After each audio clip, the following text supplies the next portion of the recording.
This text is one of my favorite texts, actually, in the Old Testament. I love this text, and I think it's got some really great things to teach us. So we have, just to give you a bit of background to what's going on here, we have the prophet Elijah, who, funnily enough, his name means "the Lord is God." That's the phrase we heard the people respond at the end, declare at the end of this passage. They said, "The Lord is God," but Elijah's name means that. So the people of Israel, the Jewish people were split at that time into two kingdoms: the southern kingdom of Judah and the northern kingdom of Israel. And Israel, at that time, their king was Ahab, and Ahab had married this woman called Jezebel. And Jezebel was a pagan, and she worshipped Baal. And she brought with her, with her marriage, statues and prophets of Baal. And so, as it is, what tends to happen in a country, wherever the leader goes, the people follow. And so Ahab turned to worship of Baal, and so the people in general abandoned the worship of God and started worshiping Baal. Elijah, as we heard, declared himself, he was the only prophet left, and he was continually trying to draw the hearts of the people back to the Lord. And so now, Elijah challenges the people. He's called, Ahab, he's challenged them to come with all the prophets of Baal, 450 of them, and he challenges the people to choose.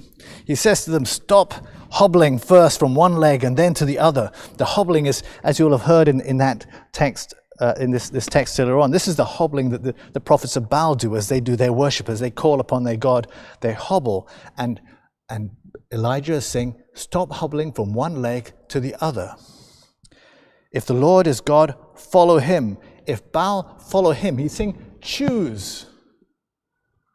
It's like Jesus in the book of Revelation, who says, you're neither hot nor cold. You're lukewarm. You make me sick. I spit you out of my mouth. Another translation would be, I vomit you. Hot or cold. Worship the Lord or Baal. Don't go in between, choosing neither one or the other. Make a choice. And this is the choice for us. The Lord is calling us to do the same. Don't follow half-heartedly. Be hot or cold, but not in the middle.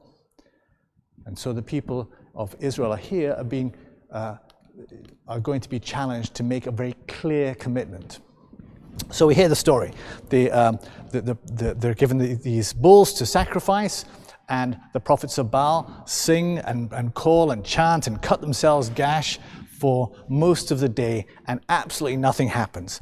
It's really actually quite funny, because at one stage in this text, Elijah mocks them, and he says, where have they gone? He says, call louder. Maybe he's preoccupied or busy, or he's gone on a journey, or asleep, or will wake up. And actually, part of the text actually talks about them. He's saying, maybe he's gone off to the toilet, So you need to get him back or something like that. So anyway, nothing happens. And then we have Elijah with his sacrifice. Now, he rebuilds the altar of the Lord. Now, an altar is not a table on which you have a sacrifice, okay? This may look like a table, but it's not a table, it's an altar. And an altar has a symbolic meaning. It symbolizes the presence of God. And so whenever we pass before an altar, we bow before the altar, because there's a symbolic presence of God. So the sacrifice is laid on the altar. It's given to the Lord. Elijah does something different with his sacrifice than they did with theirs. He digs this trench. What's he doing, digging a trench? And then he brings water, has water poured over not only the sacrifice, but over the wood, so that 3 times he does it. This should remind us, 3 times, water poured 3 times over the sacrifice. When is water poured 3 times over something? Baptism. So this is a reminder of our baptism. And so the sacrifice is soaked, washed in this water. The wood is soaked. What does the wood remind us? The wood should remind us of the wood of the cross. Anyway, go back to that. So any ordinary fire would not be able to burn this sacrifice. Elijah calls upon the Lord. What's he say? And, he doesn't use much words. He doesn't mince his words at all. The prophets of Baal are using lots and lots of words to wake God up so that God will hear and answer them. He just is very clear. He calls on the Lord, the God of Abraham, Isaac, and not Jacob, because Jacob's name was changed to Israel, and this is the kingdom of Israel, so that God of Abraham, Isaac, and Israel. Let them know today that you are God in Israel, and that I am your servant that have done all these things as you command. Answer me, Lord, answer, so that this people may know that you, Lord, are God, and are winning back their hearts. Are winning back their hearts. Isn't that a wonderful phrase? He's not forcing them to come back. He's not putting pressure on them, but he's winning back their hearts. After that very simple prayer, the fire of God comes down and consumes everything. All that's left is the altar. All that's left is God. What are we to take from this? And in response to that, the people see clearly that there is no Baal. There are no other gods. There is only one God, the Lord. They see this and they respond, the Lord is God. So what are we to make this? What are we to take? Now, we've been talking about discipleship from Matthew's Gospel, and yesterday again, we've been talking discipleship, how we're to rely completely on the Lord. Blessed are the poor in spirit, reliance on the Lord, to give ourselves completely to Him. Now, the sacrifice that is offered, the sacrifice that is offered is the sacrifice of Jesus on the cross.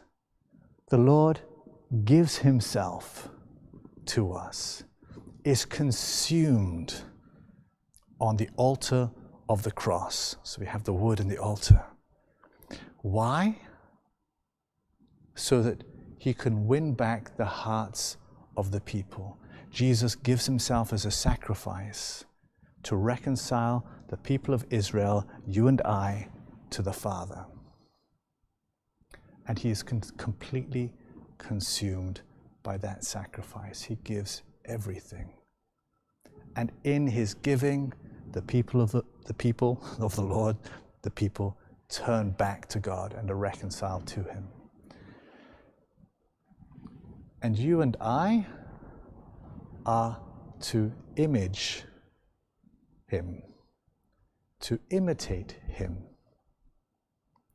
We entered into a covenant relationship with the Lord through our baptism, the water being poured over us 3 times. We were washed clean of sin and reconciled to the Father. And you and I have the same mission as Christ. We don't just look on Christ and say, isn't that nice what He did? And now I have this personal relationship with Jesus, and it's me and Him, and it's lovely. We have the same mission. Through your baptism, my baptism, we are to do what He did. St. Paul, in the book of Romans, chapter 12, says that we should offer our bodies as a living sacrifice.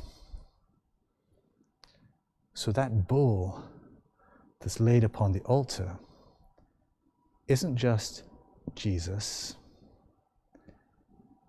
You and I should see ourselves on that altar. you and I should be offering ourselves on that altar, so that those who are gathered round, who are worshipping Baal, might see that the Lord is God as we give ourselves, as we offer ourselves as a sacrifice to be consumed by the Lord, that they might see that the Lord is truly God.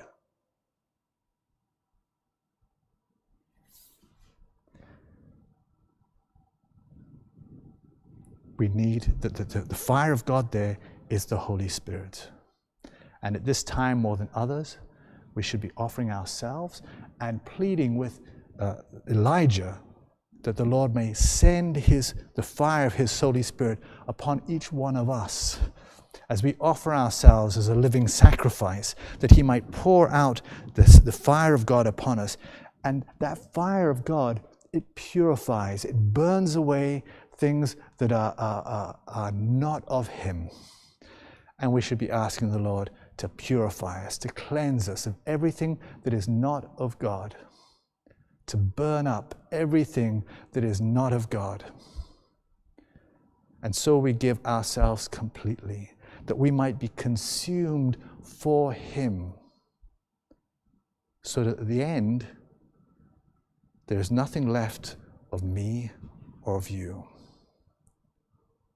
All that's left is the Lord.